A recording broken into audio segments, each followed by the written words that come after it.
Welcome back to another video. Remember to click the subscribe button and hit the notification bell so you don't miss a video. It helps out the channel a bunch. In today's video, we're going to quickly go over how to bring a text file or CSV into Excel.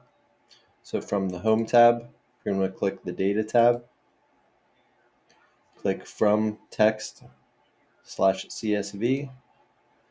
This will bring you up to your files. So choose the file that you want to bring into Excel. And after you click that, we'll give you an origin. The delimiter in this case is a tab delimited file, which I can show you an example of. And so when we bring up the file, you will see that it has columns and rows that are separated by tabs. Some will use either commas, you can use colon, equal sign, semicolon, space, and also a custom delimiter depending on your file. And this will give you a preview of the file, and as you can see, it looks like it matches the correct columns and rows into the correct place.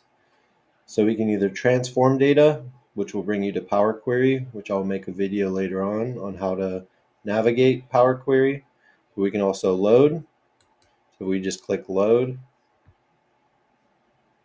It will bring our file into a table, and you can check and make sure all the data is there, and it looks like it is. And it will come back with the sheet name as the file name on a whole new sheet. And so if we bring another one in from text/CSV, you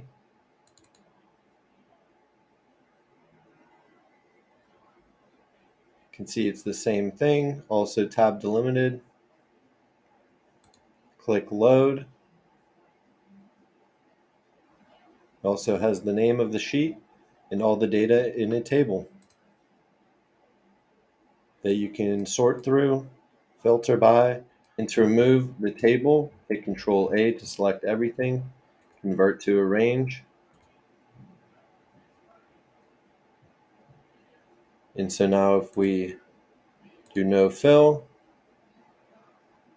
and make all the text black, you can see that there's no longer a table here and all our data is in here. And that's all I have for you today. Remember to like, subscribe, and comment if you have any questions. And thanks for watching.